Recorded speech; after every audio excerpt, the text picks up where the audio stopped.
నమస్తే. ఎమ్మెల్యే పోచారం శ్రీనివాసరెడ్డి వ్యాఖ్యలు వీటిని ఎట్లా అర్థం చేసుకోవాలి? తెలంగాణ రాజకీయాలలో ఆయన వ్యాఖ్యలు ఒక లెక్కన ప్రకంపనలు సృష్టించినట్లే. వాస్తవం చెప్పాలంటే ఇప్పుడు ఈ పక్షాలు ఇచ్చారు చెప్పాల్సి వస్తుంది. అన్న పెట్టి మరుస్తారా నా పుట్టగతులు ఇంకేమనంటున్నారు. కాంగ్రెస్ పార్టీలో ఒక రకమైన చర్చ ఉంటే బీఆర్ఎస్లో మరో రకమైన చర్చ ఉన్నది.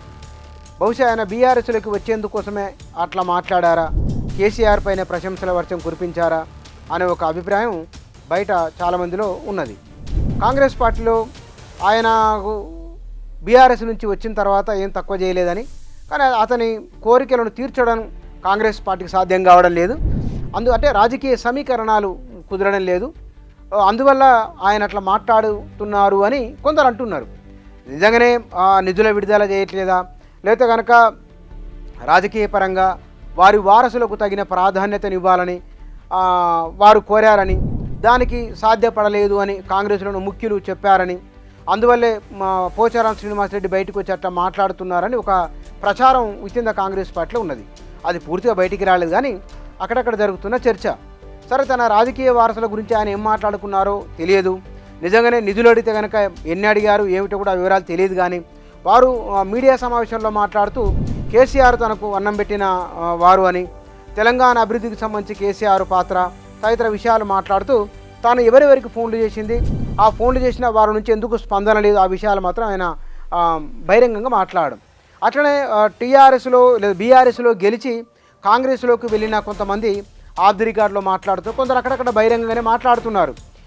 తాము ఆశించిన స్థాయిలో తమకు ప్రాధాన్యత దక్కడం లేదని, ముందు అనుకున్న విధంగానే ఉంటుందేమో అనుకున్నాం కానీ దానికి భిన్నంగా ఉన్నది వాతావరణం అని అభిప్రాయాన్ని వ్యక్తం చేస్తూనే ఇక్కడ కాంగ్రెస్ పార్టీ బాగలేదు, లేకపోతే ముఖ్యమంత్రి పట్టించుకోవడం లేదు అనేదానికంటే కూడా గత ప్రభుత్వం బాగున్నది, కేసీఆర్ ఆదరణ బాగున్నదని చెప్పడం ద్వారా ఈ ప్రభుత్వం పనితీరు బాగలేదు, ఈ ప్రభుత్వ అధినేత తమను పట్టించుకోవడం లేదు అనే ఒక అభిప్రాయాన్ని ఆయా నాయకులు వ్యక్తం చేస్తున్నారు. మరి ఈ వ్యాఖ్యలను ఎట్లా అర్థం చేసుకోవాలి? సాధారణ రాజకీయ నాయకులు తమ ప్రయోజనాలను ఆధారంగా చేసుకొని, తమ భవిష్యత్తును ఆధారంగా చేసుకొని చాలా తెలివిగా మాట్లాడుతూ ఉంటారు. ఇప్పుడు ఇట్లా మాట్లాడుతున్న వారు భవిష్యత్తు రాజకీయాన్ని దృష్టిలో ఉంచుకొని మాట్లాడుతున్నారా, లేకపోతే కనుక ఇప్పటికిప్పుడే ఇంకా 2 నెలల్లో ఎన్నికలు రాబోతున్నాయి కాబట్టి ఆ మేరకు నిధులు తీసుకొని నియోజకవర్గంలో అభివృద్ధి కార్యక్రమాలు చేపట్టాలనే తలంపుతో మాట్లాడుతున్నారా మనకు నిర్దిష్టంగా తెలియదు, కానీ వారు మాట్లాడుతున్నారు. ఈ 3 సంవత్సరాల కాలంలో కాంగ్రెస్ పార్టీ అధికారంలోకి వచ్చిన తర్వాత మొత్తం రాష్ట్ర స్థాయిలో ప్రభావితం చేసే ఒక మూసీ రివర్ ఫ్రంట్ అని, 4th సిటీ అని, తర్వాత ఇరిగేషన్కు సంబంధించిన కొన్ని విషయాలు వారు బలంగా ప్రస్తావిస్తున్నారు. విద్యారంగానికి సంబంధించినవి అంటే ఒక ముద్ర, ఇది ప్రభుత్వ ముద్ర అని ఈ 3 ఏళ్ల కాలంలో ఒక బలమైన ముద్రగా హైడ్రా వచ్చినప్పటికీ దానిపైన విమర్శలు కూడా అంతే స్థాయిలో వచ్చినాయి. కాబట్టి ఒక అనుకూలమైన విషయం, ఉచిత బస్ అయినా సన్నబియ్యమైనా వాటికి కొంత సానుకూలత ఉన్నమాట వాస్తవం. కానీ దాన్ని ఎంత సానుకూలత ఉందో బలంగా ప్రజల్లోకి తీసుకెళ్లడంలో కాంగ్రెస్ పార్టీ లెక్కన ఓ మాదిరిగా అది వైఫల్యం చెందినట్లే. వాస్తవానికి సన్నబియ్యం కూడా మంచి స్కీము, పబ్లిక్లో దాని పట్ల మంచి ఆదరణ ఉన్నది, మంచి అభిప్రాయం ఉన్నది. దాన్ని ఒక దాని విషయంలో నరేటివ్ బిల్డప్ చేయడంలో అధికార కాంగ్రెస్ పార్టీ వైఫల్యం చెందింది. సరిగ్గా ఇట్లాంటి సందర్భంలోనే ఇతర పార్టీల నుంచి కాంగ్రెస్లోకి వచ్చిన వారు చేస్తున్న వ్యాఖ్యలు అవి కాంగ్రెస్ పార్టీ ఇప్పటికే ఎదుర్కొంటున్న విమర్శలకు, అది ఎరువుల విషయంలో అయినా సరే, కరెంటు విషయంలో అయినా సరే, పెన్షన్ల విషయంలోనూ, జీతభత్యాల విషయంలోనూ ఒక రకమైన అభిప్రాయం జనంలో ఉన్నది. ఆ అభిప్రాయానికి, ఆ వ్యతిరేకతకు కొనసాగింపుగా ఈ నాయకుల మాటలు కనబడుతున్నాయి. అంటే ప్రభుత్వం తాము ఆశించిన విధంగా వ్యవహార శైలి లేదు అనే ఒక అభిప్రాయాన్ని వీళ్ళు కలిగిస్తున్నారు. ఈ కలిగించడం అనేది నిజంగానే ఏ మేరకు ప్రభుత్వమైన ప్రభావం ఉంటుంది అంటే, బహుశా వీళ్ళు అక్కడ ఆ పార్టీ ఓటమి పాలైన వెంటనే ఈ పార్టీలో జాయిన్ అవ్వడం అనేది ప్రజలకు సహించలేదు, ప్రజలకు జీర్ణం కాలేదు.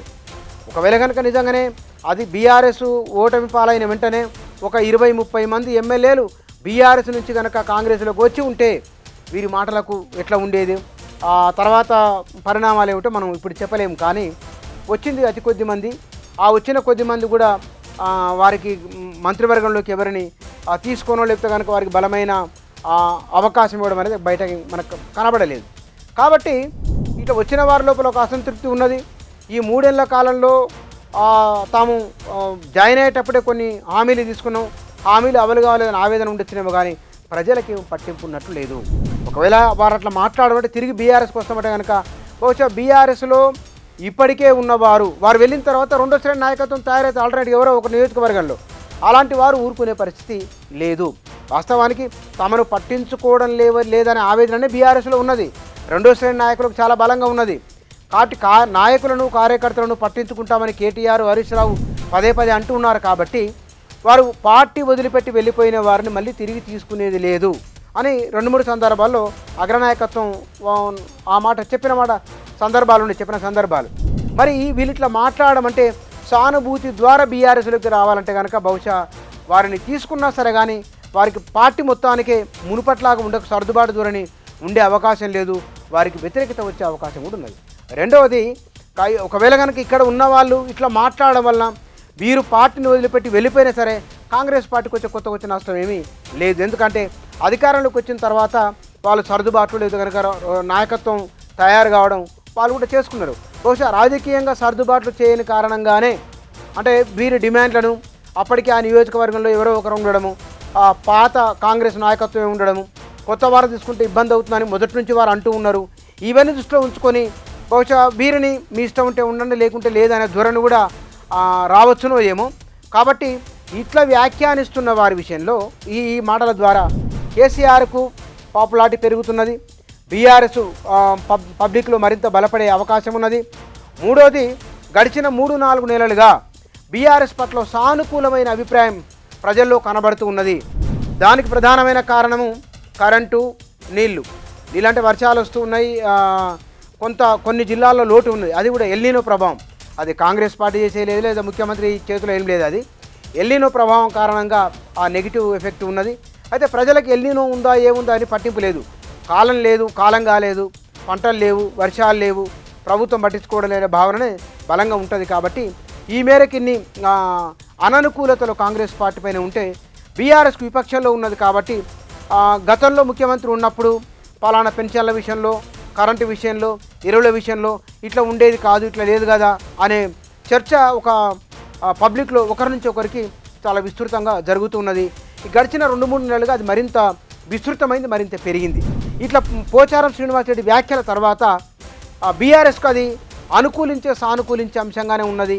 మరి వ్యక్తిగతంగా ఆయనకు ఏ మేరకు ప్రయోజనం అంటే ఖచ్చితంగా ఇది ఉంటుందని మాత్రం చెప్పలేం. అయితే రాజకీయాల్లో ఎప్పుడు ఏ పరిణామాలు ఎట్లా ఉంటాయో తెలియదు. కానీ బహుశా బీఆర్ఎస్ కనుక తన సంప్రదాయబద్ధమైన రాజకీయాన్ని పార్టీ వదిలిపెట్టి వెళ్ళిపోయారు కదా మళ్ళీ తీసుకుందాం అనుకుంటే కనుక కాంగ్రెస్ పార్టీకి వచ్చే నష్టానికంటే బీఆర్ఎస్కి వచ్చే నష్టమే ఎక్కువ అనేది బీఆర్ఎస్లో నాయకులు మాట్లాడుతున్న మాటలు ఇవి. మరి బీఆర్ఎస్ ఈ బయటికి వెళ్ళి వారి పట్ల ఎలాంటి వైఖరి తీసుకుంటుందో చూడాలి. Thank you.